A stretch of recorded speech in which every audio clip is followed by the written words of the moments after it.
एक मनुष्य ही है। जिस ऊंचाई के लिए बनाया गया है वहां तक पहुंच नहीं पाता, क्योंकि माँ, पिता और गुरु अगर ये तीनों व्यक्ति के जीवन में अपनी भूमिका पूरी करे तो इंसान जरूर उस ऊंचाई तक पहुंचेगा, उस स्तर तक पहुंचेगा। इसलिए शतपथ महाब्राह्मण में ये शब्द बड़ा अद्भुत ढंग से कहा गया। मातृमान पितृमान आचार्यवान पुरुषो वेदः।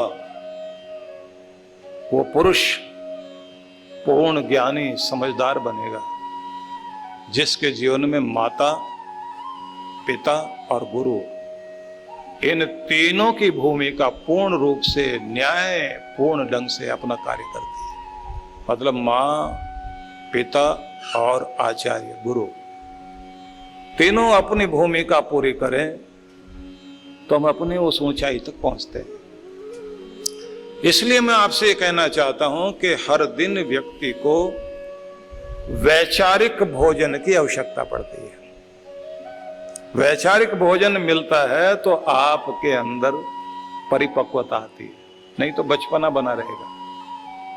सीखना और जानना जब तक आप दुनिया में हैं, सीखना जानना ये कभी बंद नहीं करना चाहिए। दो ही चीजें कहते हैं, जिजीविषा जीने की इच्छा और जिज्ञासा। व्यक्ति की कभी मरनी नहीं चाहिए। जब तक आप हैं जी भर के जियो, और जब तक इस दुनिया में तब तक सीखते रहिए। जब तक आप सीखते रहते हैं तब तक आप बढ़ते रहते हैं। जब सीखना बंद कर देते हैं वहीं से आप घटना शुरू हो जाते हैं। इसलिए घटने मत दो अपने आप। और सीखने के लिए अखबारी ज्ञान की जरूरत नहीं है। सूचनाएं, इंफॉर्मेशन, इसके कलेक्शन कर लेने से आप ज्ञानी नहीं बनते। जिंदगी जीने का ढंग आप सीखते हैं। जीवन में मंगल खोजना, जीवन को आनंद परिपूर्ण करना, आनंद से जीवन को शांति से परिपूर्ण करना, जीवन में संतुलन लाना, जीवन के संघर्षों के बीच मजबूत होकर जीतने की शक्ति प्राप्त करना, यह सब वो ज्ञान है जिसकी मनुष्य को जरूरत पड़ती है। अपने अंदर की शांति में हम कैसे पहुंचे? एक चीज होती है कि आप परमात्मा की अनुकंपाओं से जुड़े, तो विज्ञान की भाषा में कहा जाता है कि आपका मस्तिष्क जो है अल्फा लेवल में आना चाहिए। अल्फा लेवल में आते ही आपका मस्तिष्क शांत और सहज हो जाता है।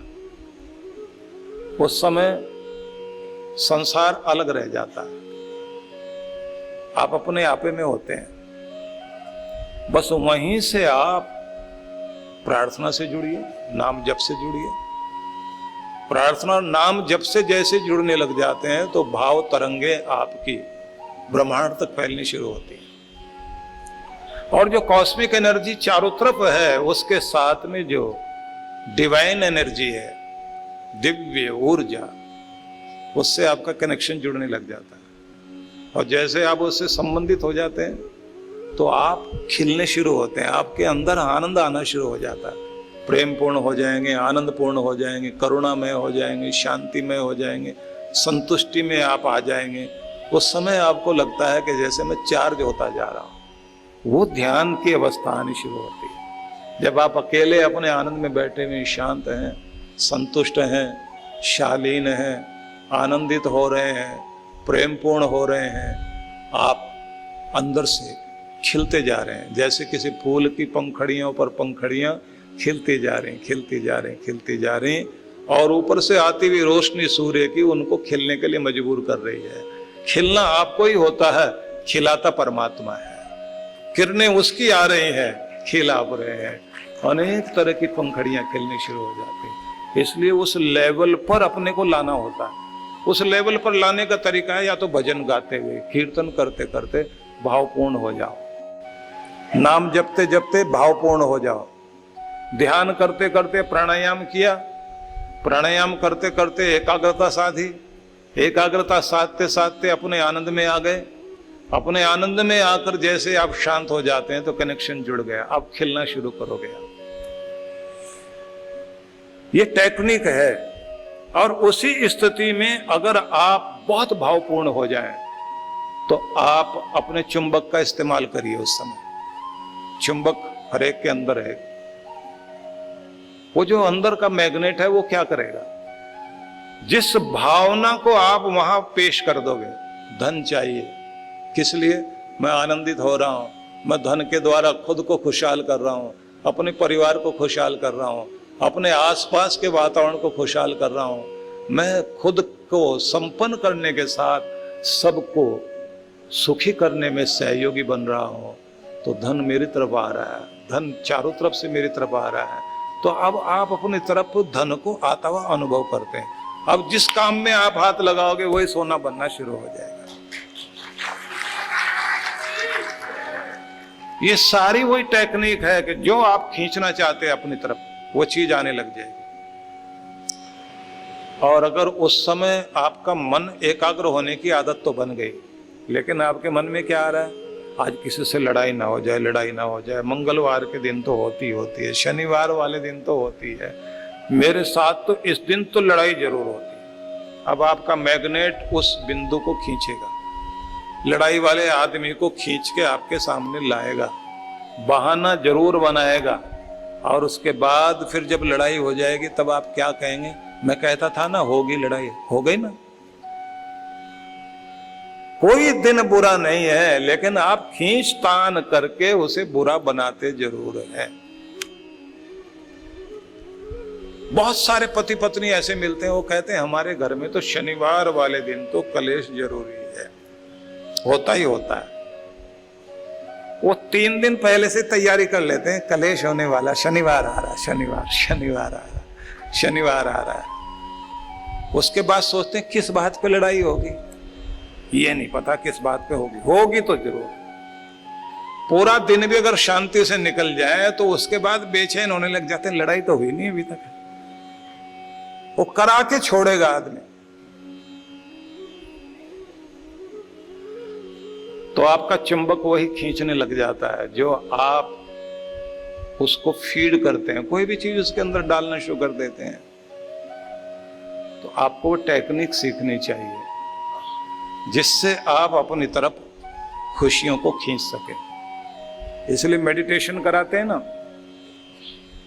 तो एक तो हो गया आपके लिए विद्या और ज्ञान का, तत्व ज्ञान का दान, तो वो तो सत्संग में होता है, बड़ा महत्वपूर्ण है ये।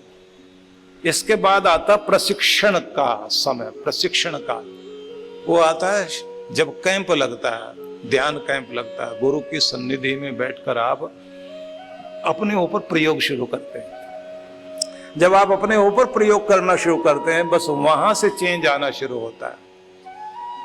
मतलब ज्ञान है, चीजें आपके पास हैं, लेकिन प्रशिक्षण नहीं है।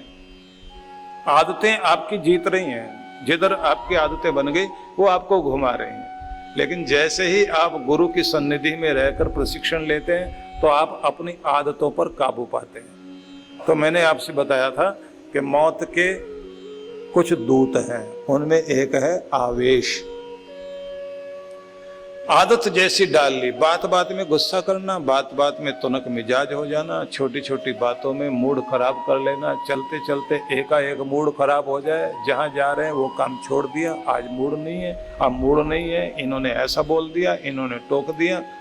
और फिर उसी तरह का मन इतना कमजोर हो जाता है कि वो किसी के छींकने पर, किसी के टोकने पर, बिल्ली के सामने से निकल जाने से, और तरह तरह की और सारी बातें, कहीं किसी ने नींबू मिर्ची आपके लिए डाला हो किसी और काम के लिए, बस आपने देख लिया। कमाल की बात तो ये हिंदुस्तान में ही ऐसा होता है कि लाल बत्ती देख करके लोग जो है कार रोकने को तैयार नहीं, पर बिल्ली को देखते जरूर रोकेंगे। बिल्ली में बड़ा दम है, वो सेठ जी की कार को वहीं ब्रेक लगवा देगी, क्योंकि बिल्ली निकल गई सामने से तो कुछ बुरा हो सकता है। और हुआ किसी का नहीं बुरा, लेकिन आपने बुरा मान लिया तो होगा, ये याद रख लेना, दिमाग में बैठा लो एक बार कि बिल्ली ये रास्ते से निकलेगी, बुरा होगा। और बिल्ली भी पता नहीं कितनी बार आप उसके रास्ते से निकले और उसके काम बिगड़े होंगे, क्योंकि आप भी कोई बहुत भले आदमी तो है नहीं। जापान में और थाईलैंड में काली बिल्लियां पालते हैं लोग, उनके आमने सामने से सारे दिन में कम से कम 150 बिल्लियां निकलती हैं और उनका आज तक कुछ नहीं बिगड़ा। हम लोगों का पता नहीं क्यों बिगड़ता है, क्योंकि बिल्ली बाहर काम नहीं करती, बिल्ली अंदर काम करती है। जब अंदर डर की बिल्ली बैठ गई है तो वो बुरा करेगी करेगी, जब अंदर डर हट जाएगा तो बिल्ली कुछ नहीं करती। एक व्यक्ति को मनहूस बोलते थे और उसको बड़ा प्रसिद्ध मनहूस बना दिया लोगों ने बोल बोल के। वो बेचारा मेरे पास में जब बैठता था तो सुबह सुबह बड़ा रोनी सूरत लेकर बैठता था। बोले कि साहब, मुझे तो मेरे घर वाले भी बोलने लगे कि सवेरे सवेरे चेहरा मत दिखाया करो, काम बिगड़ता है। तो मैं उस व्यक्ति को बोलता था कि आप यहीं रहना, जब मैं बाहर निकलूंगा तो पहले आपके दर्शन करके निकलूंगा। और सबको बोलता था कि मेरे सारे काम बनेंगे इस आदमी के दर्शन करने से, और काम भी बता के जाता था, आज ये काम मैंने करने। और शाम को वो सारे काम पूरे होते थे और आकर के मैं बताता था, ये जो हमारे प्रकाश जी हैं इनके दर्शन करके मैं गया और इसके बाद हमारे सारे काम बने। और भगवान की दया से साल भर तक ऐसे होते रहे, कार्य होते रहे। तो मैंने उनसे कहा कि मेरे लिए तो आप लक्की हो। बोले औरों के लिए क्यों नहीं हो? मैंने कहा वो खुद मनहूस हैं, आप मनहूस नहीं हो, क्योंकि उनके अंदर मनहूसियत है। ये आश्चर्यजनक बात है, मैं आपको बता रहा हूं। आप कुछ भी अपने मन को कमजोर कर लोगे तो सारी दुनिया आपके लिए काम खराब कर देगी। और ऐसा नहीं कि हम भारतीय ऐसा करते हैं, पूरी दुनिया भर में लोग जो है किसी न किसी चीज का डर बना लेते हैं। जैसे अगर आप चाइना में जाएं, हांगकांग, चाइना, तो वहां वाले लोग जो है 4 नंबर से बहुत डरते हैं और कॉर्नर के मकान से। वो खरीदेगा ही नहीं कोई वहां पर। चाइनीज आदमी कॉर्नर वाला मकान लेगा ही नहीं। हिंदुस्तान में तो कॉर्नर वाली जगह पर अग्रवाल स्वीट हाउस जरूर बनेगा, क्योंकि वहीं चलता है। सारे अग्रवाल जो है, चाहे कोई अग्रवाल हो ना हो, लेकिन जैसे वो कॉर्नर पर लिख देता है ना अग्रवाल स्वीट हाउस, चलता खूब है। तो कमाल है कि चाइना में कॉर्नर काम नहीं करता, यहां करता है, क्योंकि वो डरे बैठे हैं। चाइना में एक और चीज देखी मैंने कि वहां के लोग शाम के समय में नकली नोट जला रहे होते हैं। मतलब जो नोट है उसको शाम को जो है जलाते हैं, वो नकली वाले को कहते हैं लक्ष्मी आती है इससे। हर एक के दुकान के बाहर एक वो तसला सा रखा हुआ है, उसको जला रहे हैं बैठे। तो सारे चीनी लोग बैठे हुए हैं कि अब लक्ष्मी आने वाली, कागज जला रहे हैं बैठे। और कागज जलाने से अगर लक्ष्मी आती होती तो फिर तो सभी कागज जला देते, पूरी फैक्ट्री में कागज की आग लगा के आते।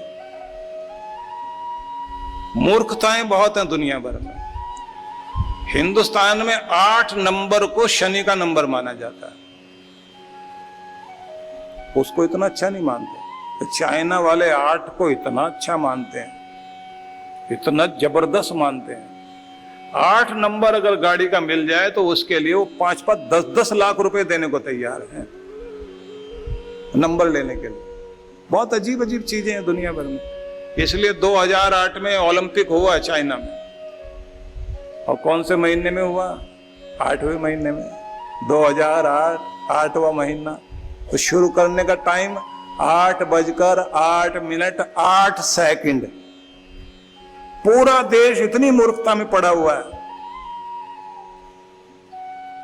पूरे आसमान में बादल छाए हुए, अगस्त का महीना, लेकिन 8वां महीना शुभ है साहब हमारे लिए।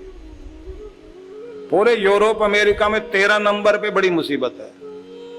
13 नंबर के नाम पर इतनी मोटी मोटी किताबें लिखी है उन्होंने। 13 तारीख इतनी खराब है, 13 नंबर इतना खराब है। लिफ्ट में आपको 13 नंबर नहीं मिलेगा। आप अगर देखें तो वहां के टावर में इतने सारे फ्लैट बने हुए। अब जैसे 12 आया उसके बाद 13 के लिए वो या तो 13 नंबर ही नहीं रखते, या फिर 12A लिख देंगे उसको। मतलब 13 को दूसरा नाम दे दिया। वहम पालिए आप और अगर आपने अपने मन में वहम पाल लिया तो बाहर तो भगवान ने सब चीजें सही बनाई, लेकिन आपके वहम का इलाज तो लुकमान के पास भी नहीं है, कोई इलाज नहीं कर सकता। इसलिए संशय आत्मा विनिश्यति का जो शब्द कहा गया है वो वास्तव में सही है। अपने मनों में संशय मत पालो, जिसके सिर पर परमात्मा की कृपा छाया है उसका कुछ बिगड़ने वाला नहीं है, अपने भगवान पर भरोसा करो। लेकिन मजा इस बात का, जितना लोग डराएं उतना ही उसे ज्ञानी माना जाता है। डर दिखाए कोई एक बार, उसके इर्द गिर्द घूमेंगे, महाराज बस आप ही बचा सकते हैं इतने संकट से, पैसे लेके घूमेंगे पीछे। और अगर आप डर निकालते हैं तो उसको कहते हैं ये नहीं कुछ बताते, ये तो बेचारे सीधी सीधी ज्ञान की बात करते हैं, वो नहीं आएंगे उसके पास में, पैसे वैसे भी नहीं देंगे, अकेला घूम रहा बेचारा। इसलिए सारे जितने भी लोग हैं जो पहले ठीक ठाक बोल रहे थे वो भी फिर डराने की बात करने लग जाते हैं। राहु केतु लगाते जरूर हैं पीछे। ओ भाई इतने डरपोक मत बनो, इससे कुछ होने वाला नहीं है। अगर आपने डरना ही है तो गुनाह से डरो, गलती से डरो, गलत रास्ते पर चलने से डरिए। मेरे हाथों से कुछ गलत ना हो जाए इससे डरिए, मेरे हाथों से शुभ ही शुभ हो इस बात के लिए हमेशा अपने मन में शक्ति संजोइए। आप पर कृपा होगी, निश्चित रूप से कृपा होगी। तो पहली चीज हो गई मृत्यु का जो दूत माना गया है वो आवेश है। दूसरी चीज मानी गई असंयम, संयम का ना होना, खुद पर कंट्रोल ना होना, अपने आप को कंट्रोल में ना कर पाना, अपनी जबान को, अपने गुस्से को, गलत तरफ चलते हुए पाँव को, हक छीनते हुए हाथ, झूठ बोलती हुई जबान और गलत गवाही देता हुआ इंसान का मन, और दूसरों के लिए बुराई सोचने वाली बुद्धि। ये जो चीजें हैं ये सब को कहा गया है कि जहां आप अपने ऊपर कंट्रोल नहीं कर पाते वहीं मौत जानती है कि यहाँ ये कमजोर है, वहां मौत का फंदा व्यक्ति के लिए काम करता है। अब तीसरी बात जल्दी जल्दी सुनाता हूं आपको। तीसरी बात कही गई है आलस्य भी मौत का ही फंदा माना गया है। इंसान बहुत तरक्की कर सकता है लेकिन छोटा छोटा आलस्य, छोटी छोटी लापरवाही उसको वो बनने ही नहीं देती वो जो बन सकता था। आज नहीं, कल कर लेंगे, परसों कर लेंगे, बहानेबाजी करना।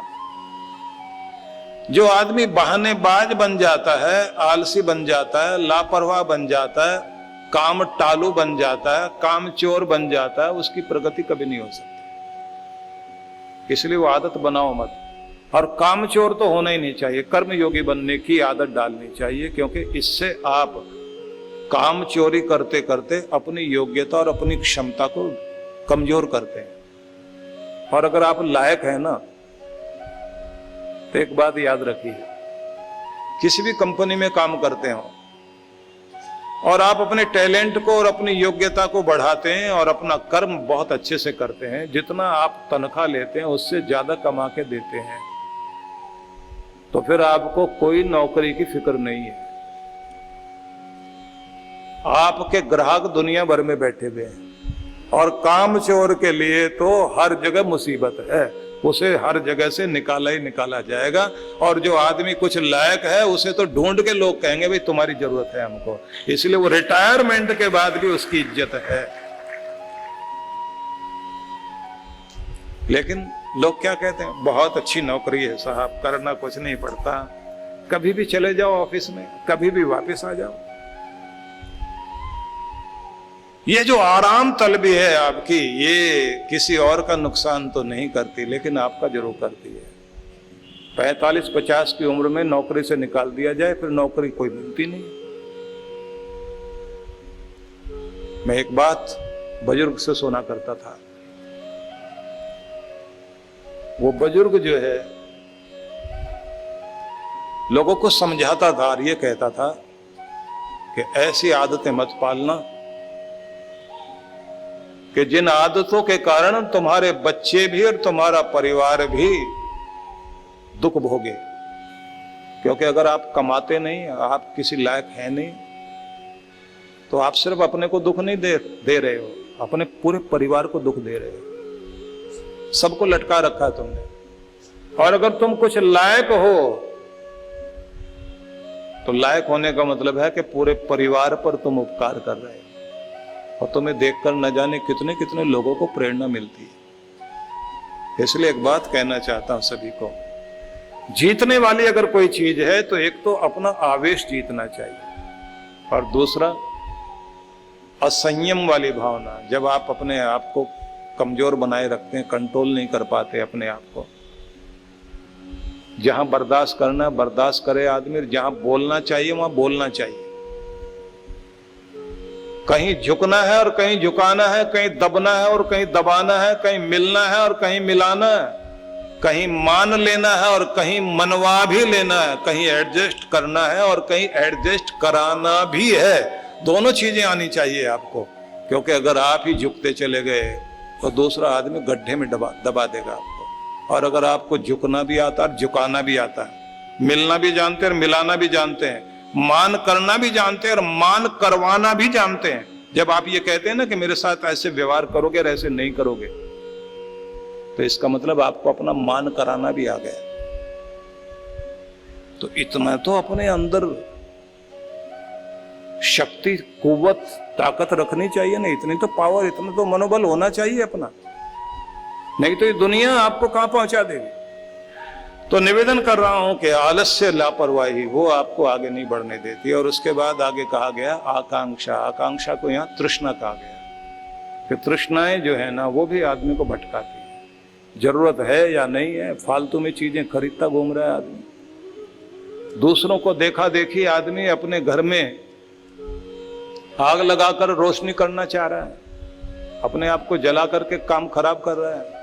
कितने सारे लोग ये हैं कि देखा देखी प्रदर्शन के चक्कर में पड़ करके अपनी शांति भंग कर लेते हैं। तो झूठे प्रदर्शन में, झूठे दिखावे से बचना चाहिए। तृष्णाएं व्यक्ति की कभी पूरी नहीं होती, जरूरत भगवान हर किसी की पूरी कर देता है। इसलिए जरूरत तो आपकी पूरी होगी, हवस किसी की पूरी नहीं होती। आखिर में कहा गया है अविवेक। ये 5 दूत माने गए। अविवेक है ना समझी, समझ का ना होना, समझदारी का ना होना। आपने देखा होगा ना कि एक समझदार आदमी पूरे घर को जोड़ के मिला के चलता है, और ना समझ आदमी अपने घर को खराब कर लेगा, अपनी जिंदगी को खराब कर लेगा।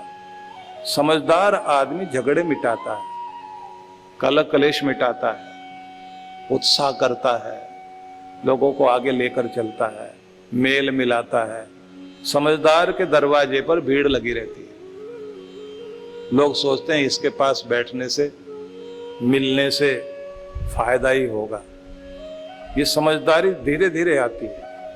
आप जो जीवन से कुछ शिक्षाएं लेते हैं, सीखते हैं, इससे आपकी समझदारी बढ़ती है। और किसी किसी समझदार आदमी का प्रभाव यह होता है, वो अपने रिश्तों को भी बांध के रखता है। इसलिए मैं कुछ बातें कहूंगा आपको, जल्दी जल्दी आपने उसको सुनना है और ध्यान में रखना है। पहली बात यह है कि आप अपनी जिंदगी में जितना किताबों से सीखते हैं, उससे कहीं ज्यादा उतार चढ़ाव की जो प्रक्रिया है जिंदगी की, उससे बहुत कुछ सीखते हैं। जिंदगी के उतार चढ़ाव से जो आपने शिक्षा ली, अपनी डायरी में जरूर नोट करना चाहिए। जब आप नोट करते हैं तो वो आपका अपना अनुभव आपके लिए बहुत बड़ी शक्ति का काम करता है। दूसरी बात, प्रकृति आपको आत्मचिंतन का अवसर देती है, उसका फायदा जरूर लो। ध्यान से सुनते जाना जो मैं बता रहा हूं। प्रकृति आपको आत्मचिंतन का अवसर देती है। अकेले बैठकर आत्मविश्लेषण करिए, कहां से चला, क्या मैंने किया, कहां पहुंचा, कहां मुझे पहुंचना है, मेरा वक्त कैसे बीत रहा है, मैं किस तरह के लोगों के साथ बैठता हूं, मेरे वक्त को कौन खा जाता है, मैं अपने वक्त का कैसे उपयोग करता हूं या दुरुपयोग करता हूं। ये सब का विश्लेषण करने के लिए एकांत में बैठना शुरू कर दीजिए, आपकी तरक्की शुरू हो जाएगी। ये सबसे महत्वपूर्ण चीज है। तीसरी बात आपको यह याद रखना है, बहानेबाजी की जिंदगी जीना छोड़ दें। अकेले बैठकर सोचना जरूर, कहीं मैं बहानेबाज तो नहीं हूं। हर बात का बहाना खुद को धोखा देने का ये तरीका है। इससे किसी और से आप क्या फायदा लोगे ये तो नहीं कहा जा सकता, लेकिन खुद के साथ धोखा देना बहानेबाजी का ही तरीका है। आपकी बहानेबाजी को कुदरत कभी माफ नहीं करती। इसलिए अगर आदत पड़ी हुई बहाना करने की, ऐसा हो गया था वैसा हो गया था, वो एक शब्द कहा जाता ना, न करने के 13 बहाने। जिसने नहीं करना होता ना, वो 13 बहाने ढूंढेगा, एक नहीं 20 एक साथ ढूंढ के बता देगा, ऐसा था वैसा था ये था वो था। और उसका मतलब होता है वो अपनी जिंदगी में फेल हो रहा है। तो न करना बहानेबाजी का एक ढंग है। इससे अगर आप बच के चलते हैं तो आप अपना उत्थान करते हैं। डायरी में नोट करना चाहिए। अगली बात, आप चिंता से दूर तो नहीं हो सकते, चिंता तो आएगी, लेकिन उसका मुकाबला करना जरूर सीख सकते हैं।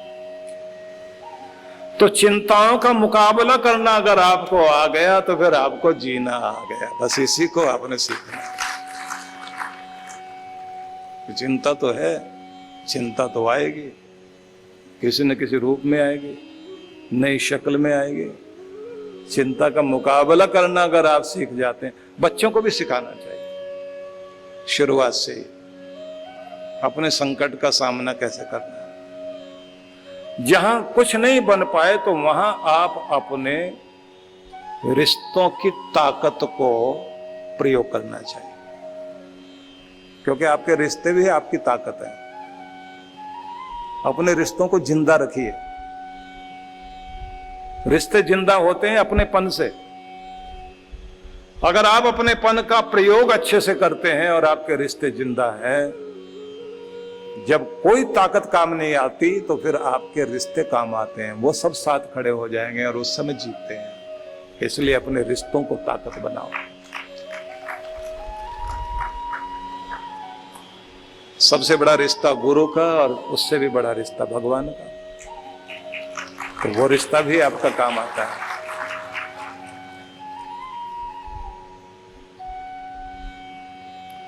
अगली महत्वपूर्ण बात, जो कुछ आपके पास है उस सब के लिए भगवान को धन्यवाद करने के लिए हर दिन समय निकाला करें।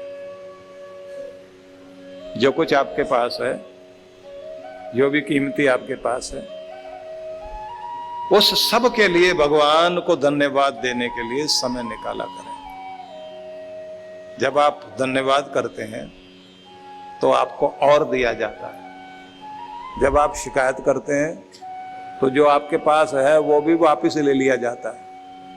इसलिए आज से आप धन्यवाद करना सीख जाइए कि जिससे आपको और दिया जाए और आप खुशहाल हो सके।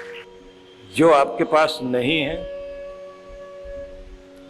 उसके लिए निराश और दुखी होकर भगवान से शिकायत नहीं करें।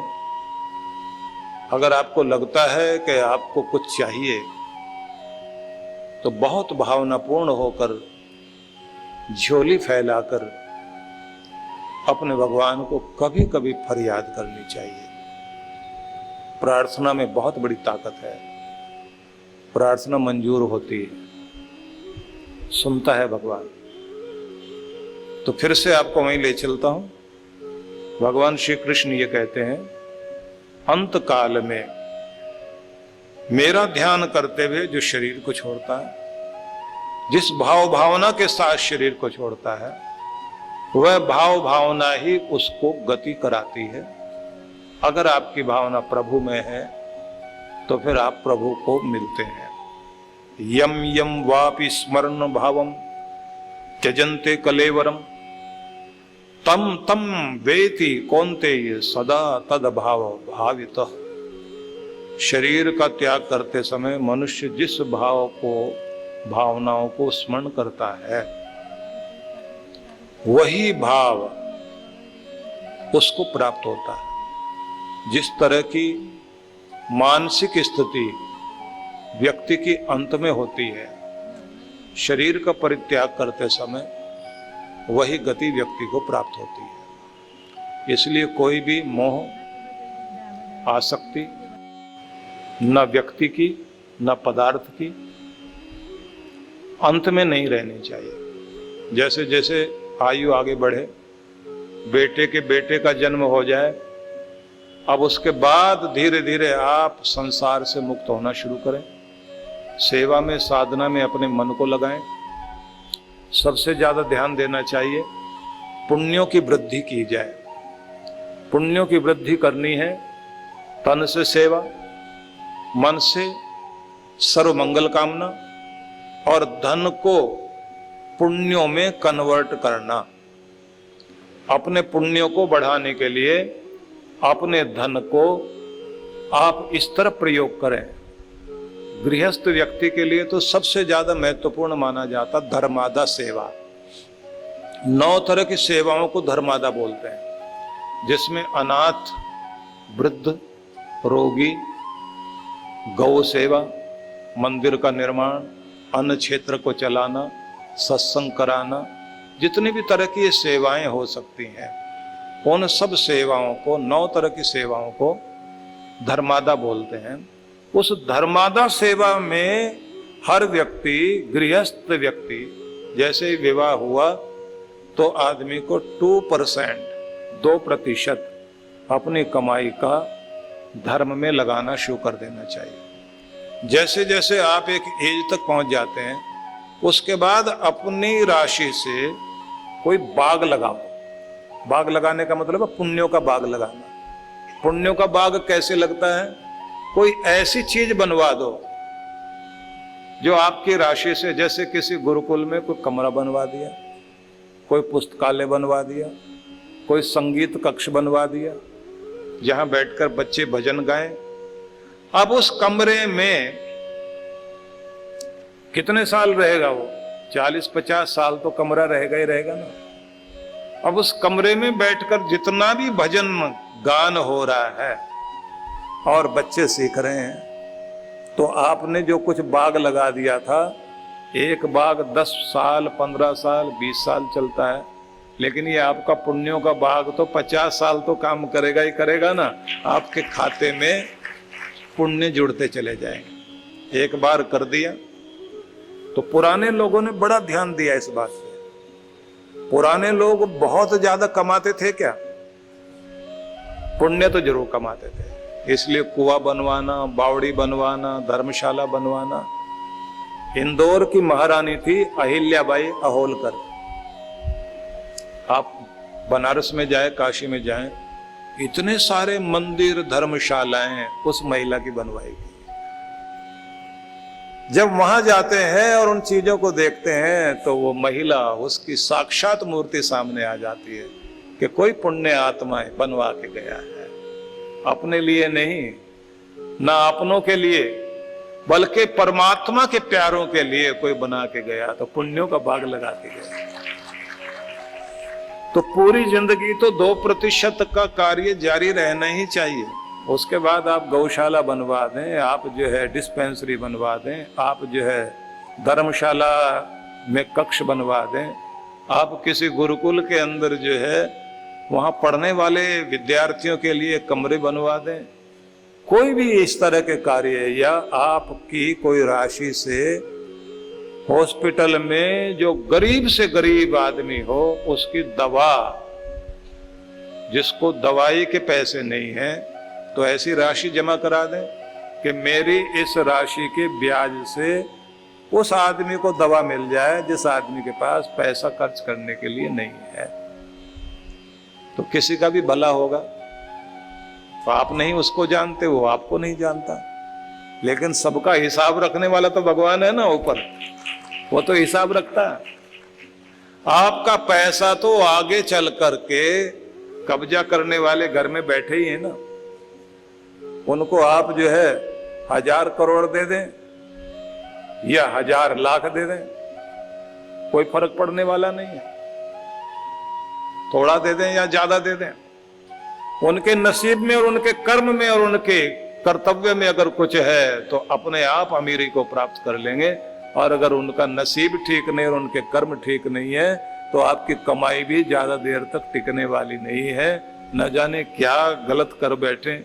आजकल तो सिखाने वाले लोग बहुत मिलते हैं, वो सब बताते हैं कहां कहां नए नए कैसीनो खुले हैं,